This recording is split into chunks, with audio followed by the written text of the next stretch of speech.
আমরা বিপদে পড়ি সাহায্য চাইয়াও পাই না।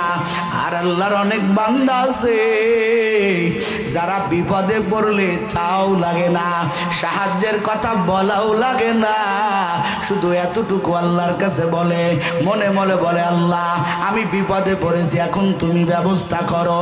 আল্লাহর বান্দার হাত উঠানো লাগে না। ওই আল্লাহর বান্দা এমন ভাবে আল্লাহর গোলাম হয়েছে, বান্দার বিপদে দুনিয়ার কেউ আগে না আসলেও আমার আল্লাহর কুদরতি মদদ বান্দার কাছে পৌঁছে যায়।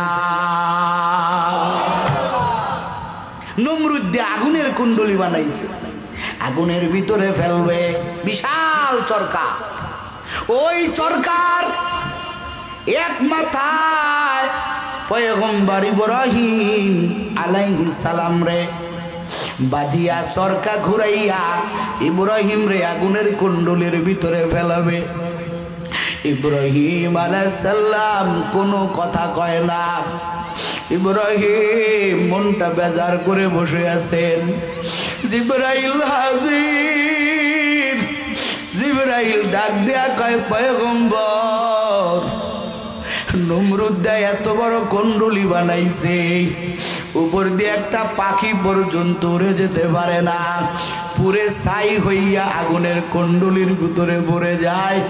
ও পয়গম্বর, আপনার কি একটু ভয় লাগে না? একটু কি আপনি আরাধনা করবেন না? আপনি আমার হুকুম দেন। ও পয়গম্বর, আমি জিবরাইল এই আগুনের কুণ্ডলীটা নিভায় দেই, না হলে আমি আল্লাহকে বলি, আল্লাহ আপনাকে হেফাজত করবে। ইব্রাহিম ডাক দিয়া কয়, রে জিবরাইল, আমি এমন আল্লাহর গোলাম, এমন রব আমার আল্লাহ, এমন মালিক আমার আল্লাহ, যেই আল্লাহ কানাও না ঘুরাও না, আমার আল্লাহ সর্বদাই আমি জিবরাইল খলিলকে আমি ইব্রাহিমকে দেখে, আমার আল্লাহ আমারে দেখবেন, আমার আল্লাহ আমার জন্য যথেষ্ট। ওমাইয়া তাওয়াক্কাল আলাল্লাহি ফাহুয়া হাসবু, যেই বান্দা আমার আল্লাহর উপরে তাওয়াক্কুল করবে, যেই বান্দা আমার আল্লাহর উপরে নির্ভর করবে, আমার আল্লাহ তার জন্য যথেষ্ট হয়ে যায়। ইব্রাহিম কোনো কথা বলে না। ও চকরিয়ার মুসলমান, ইব্রাহিম শুধু আমার আল্লাহ পাকের মদদের আশায় ইব্রাহিম চাইয়াছে।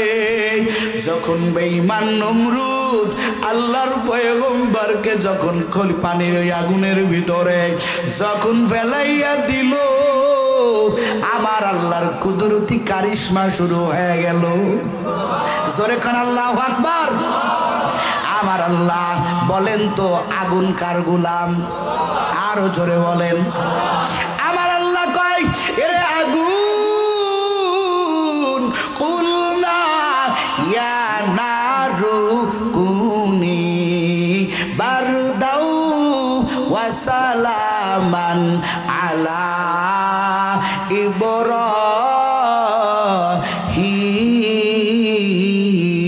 ইব্রাহিম, আকে লুতুফে খেশে রাইজ হারে কত বাখলিলাস নারুরা গুলজারে কত।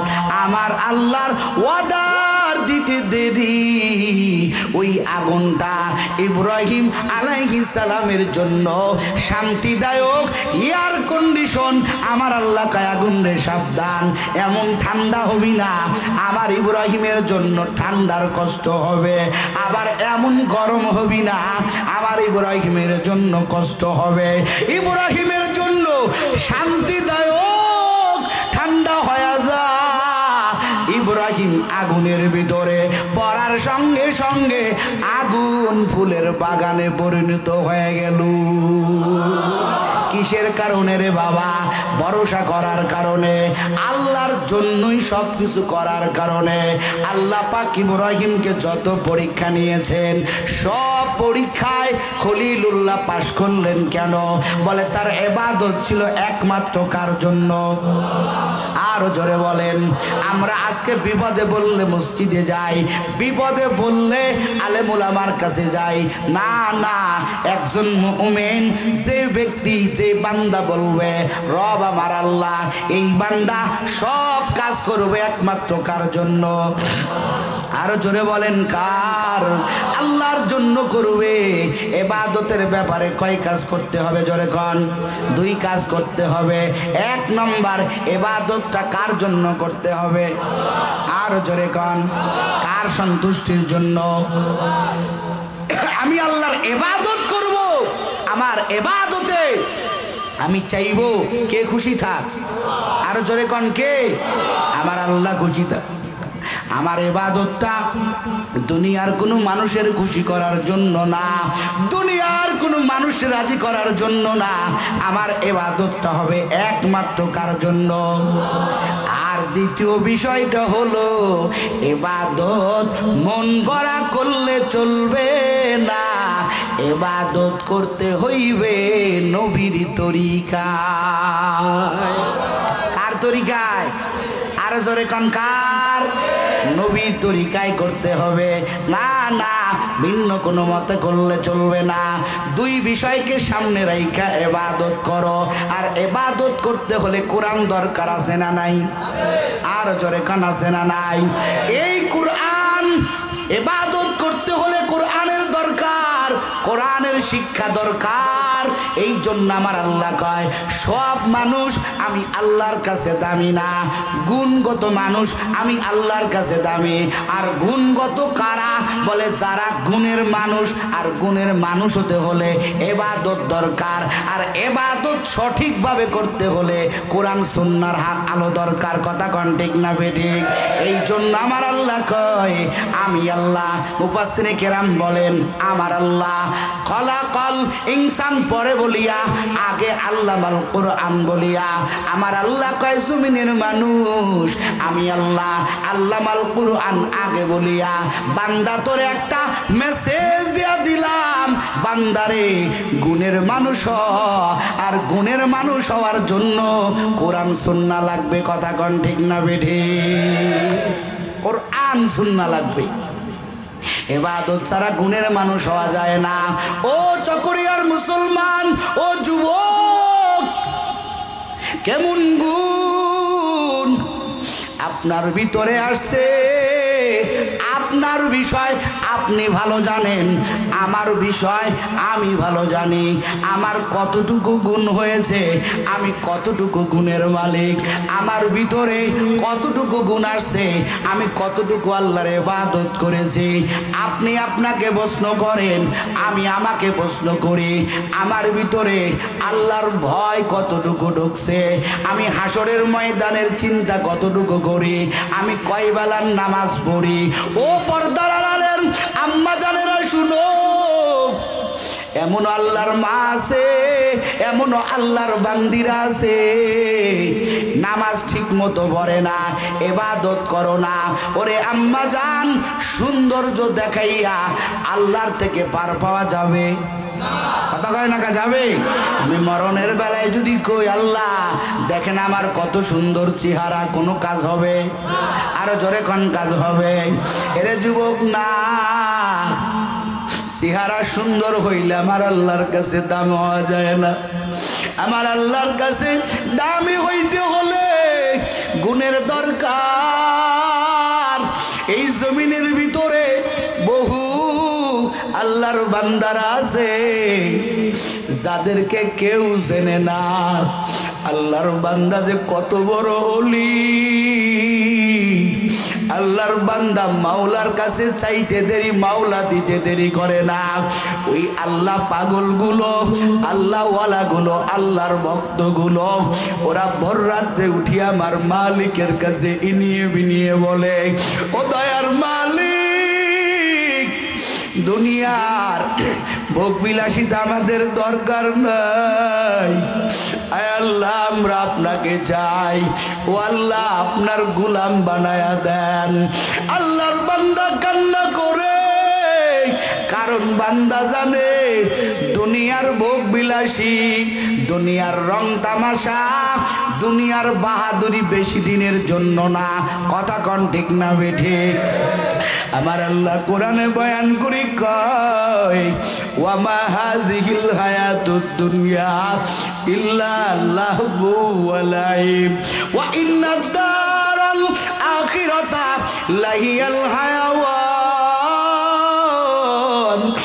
লাউ কানু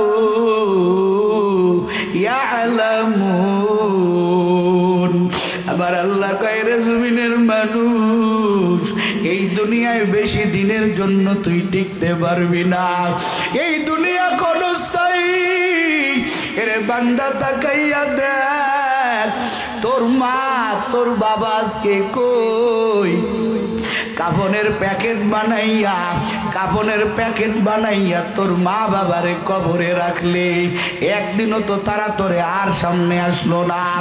এই দুনিয়া রং তামাশা করার জন্য না, এই দুনিয়া হইল ক্ষণস্থায়ী জায়গা।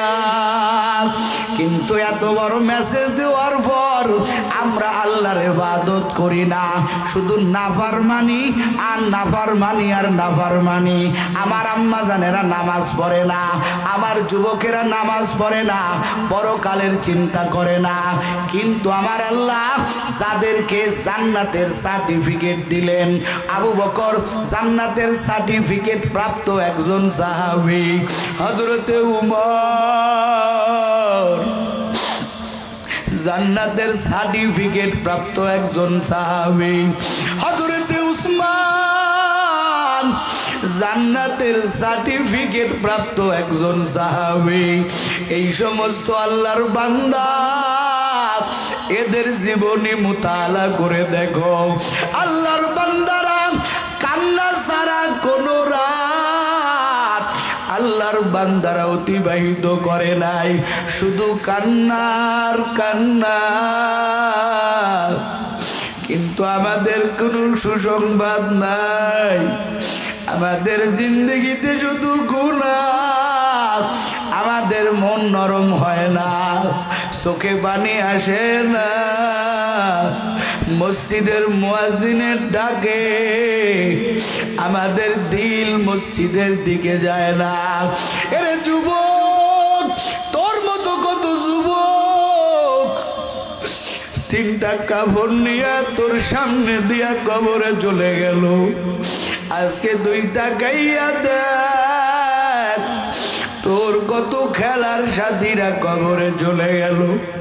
এরে যুবক, তুইও তো ওই কবরপুরের যাত্রী। বল, তোর যদি এখন মালাকুল মউত আসে, আমার যদি মালাকুল মউত আসে, আমাদের জিন্দগিতে শুধু গুনার গুনাহ। আমার নবী কয়, রে উম্মতের দল, যারা পরিমাণ গুনাহ নিয়ে যদি কবরে যাও, ওই কবর জাহান্নামের গর্ত। এক সেকেন্ড জাহান্নামের আযাব সহ্য করতে পারবা না রে বাবা।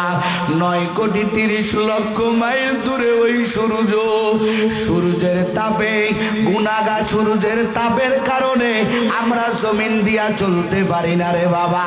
ও চকরিয়ার মুসলমান, ও আল্লাহর বান্দারা, ও পর্দার আড়ালের আমার মা বোনেরা, আর কয়দিন নাফরমানি করবা, আর কয়দিন ফাঁকি দিয়া চলবা? দুনিয়ার মানুষে ফাঁকি দেও, আমার আল্লাহরে কিন্তু ফাঁকি দিতে পারবা না। তোমার হাত, তোমার চোখ, তোমার পা তোমার বিরুদ্ধে হাজরের ময়দানে তোমার বিরুদ্ধে সাক্ষী দিবে। সুতরাং যার যার গুনার কথা মাওলার কাছে খুলিয়া খাও। আমার মাওলা সাংঘাতিক রহমান, আমার মাওলার মতো রহমান আর কেউ নাই, আমার মালিকের মতো দয়ার আল্লাহ আর কেউ নাই, ইনিয়ে বিনিয়ে ক্ষমা চা, আমার আল্লাহ মাফ না করে পারবে না।